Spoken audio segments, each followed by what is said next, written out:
गरीब भाई की अमीर बहन। किशोर और पिद्दी दो भाई बहन थे। पिद्दी बहुत खर्चीले स्वभाव की थी। वो जितना कमाती अपने ऐशो आराम में पैसे उड़ा दिया करती। लेकिन किशोर समझदार था, घर को साथ लेकर चलना जानता था। अपनी बहन के जितना कमाता तो नहीं था, लेकिन फिर भी वो किसी तरह घर का खर्च चला लेता था।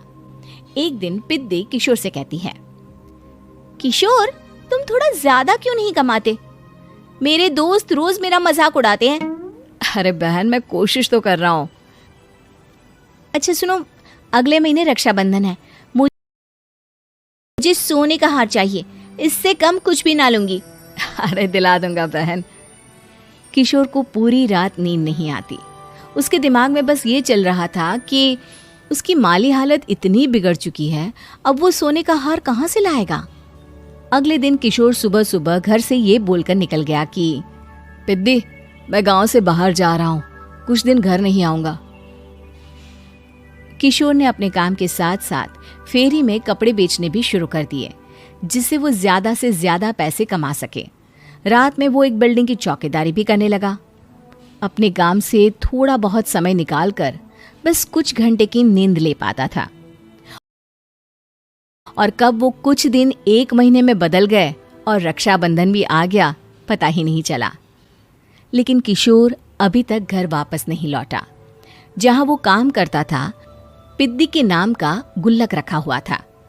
किशोर ने उस गुल्लक को फोड़ा और सारे पैसे इकट्ठा करके एक सोने का हार खरीद लिया। घर में पिद्दी किशोर का इंतजार कर रही थी। तभी किशोर आता है। कहाँ चले गए थे? 4 दिन का कहा था और 1 महीने से पता नहीं कहाँ गायब हो गए थे। मैंने बस एक हार मांगा था और तुमने तो घर ही छोड़ दिया। अरे मुझे थोड़ा काम मिल गया था। कुछ नहीं, सब समझती हूँ, बहाने थे तुम्हारे। अपनी बहन के लिए इतना भी नहीं कर सकते।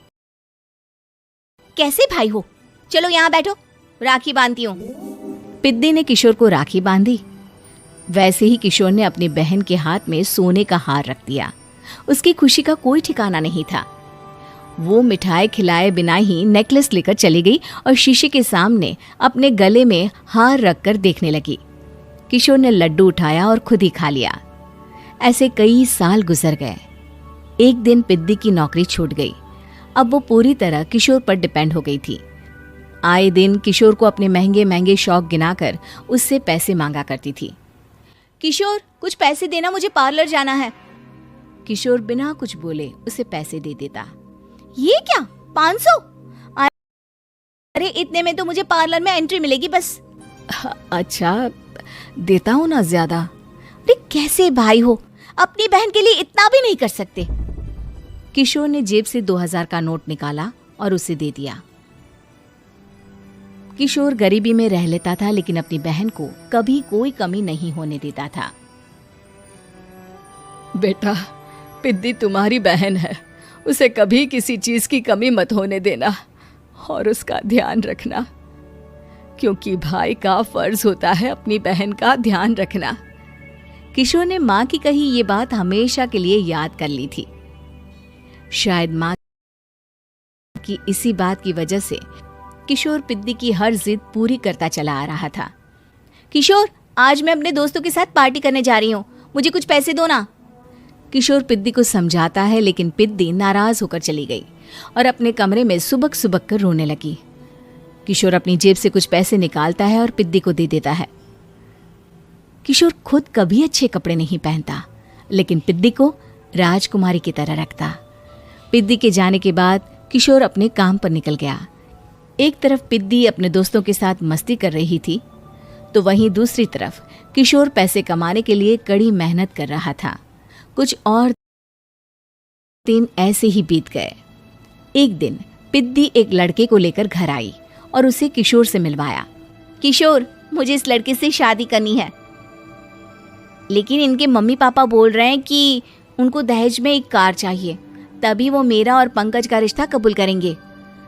लेकिन बहन, कार खरीदना कोई सब्जी खरीदने के बराबर तो नहीं है। अरे कैसे भाई हो तुम, अपनी बहन के लिए इतना नहीं कर सकते? देखो, मैं ज्यादा इंतजार नहीं कर सकती, तुम्हें 1 साल में मेरे लिए कार खरीदनी ही होगी। अच्छा पंकज, एक काम करो, कल तुम अपने माता पिता को घर बुला लो, मैं उनसे तुम्हारे और पिद्दी के रिश्ते की बात कर लेता हूँ। अगले दिन किशोर के छोटे से घर में पंकज और उसके माता पिता आते हैं। बेटा, तुम्हारी बहन ने हमारी शर्त तो बता ही दी होगी। जी बेटा, तुम तो इतने छोटे घर में रहते हो, दहेज कहाँ से लाओगे? मैं अपनी बहन की खुशी के लिए सब कुछ कर सकता हूँ। पंकज और पिद्दी का रिश्ता तय हो जाता है। किशोर अब अपनी क्षमता से 4 गुना ज्यादा काम करने लगता है। सुबह सबके घरों में न्यूज़पेपर फेंकता, दिन में मजदूरी करता और रात में चौकीदारी करता। खूब मेहनत करके किशोर ने अपनी बहन की शादी के लिए पैसे जुटा लिए। उसने अपनी बहन के लिए कार खरीद ली। जब वो पिद्दी के ससुराल वालों से मिलने गया तो उन्होंने किशोर से और पैसों की मांग की। इस बार किशोर हार चुका था। पिद्दी माफ करना, मैं तुम्हारी शादी उस लड़के से नहीं कर सकता। वो लालची लोग हैं, उन्हें सिर्फ पैसों से मतलब है। देखो किशोर, मैं पंकज से ही शादी करूंगी। क्योंकि पिद्दी ने तो किशोर की बात न मानने की जैसे कसम खा रखी थी। किशोर ने पंकज को घर बुलाया। पंकज, तुम अपने माता पिता को समझाते क्यों नहीं हो? भैया, वो हमारी शादी के लिए मान गए, मेरे लिए तो यही बहुत बड़ी बात है।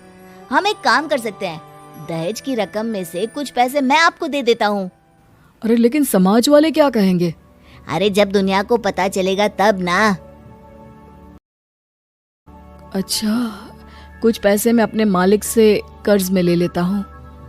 कुछ पैसे पंकज देता है, कुछ वो कर्जा लेता है और अपनी उम्र भर की कमाई वो अपनी बहन की शादी में लगा देता है। आखिर में पंकज और पिद्दी की शादी हो जाती है। पिद्दी की विदाई के बाद किशोर बिल्कुल अकेला पड़ जाता है। अब उसका कमाने में भी मन नहीं लगता। उधारी वाले रोज घर में आकर बैठ जाते हैं। अरे किशोर, अब तो पिद्दी की शादी को 5 साल हो गए, अब तो हमारा पैसा लौटा दो। चाचा, पिद्दी के जाने के बाद किसी भी काम में मन नहीं लगता। अरे तो हमारा पैसा कैसे वापस मिलेगा? जी, कुछ करता हूँ मैं। किशोर के ऊपर बहुत सा कर्जा चढ़ गया था, इसलिए उसने तय किया कि वो ये घर बेचकर सबके पैसे लौटा देगा। अगली सुबह शहर के किसी साहूकार को उसने अपना घर बेच दिया और सबके पैसे लौटा के वो गांव छोड़कर चला गया। पिद्दी ने शादी के बाद कभी अपने भाई का हाल तक नहीं पूछा। किशोर को फर्क नहीं पड़ता था, बस ससुराल में उसकी बहन खुश है ये जानकर उसे खुद की खुशी मिलती थी और ये सोचकर कि उसने माँ से किया हुआ वादा पूरा कर दिया।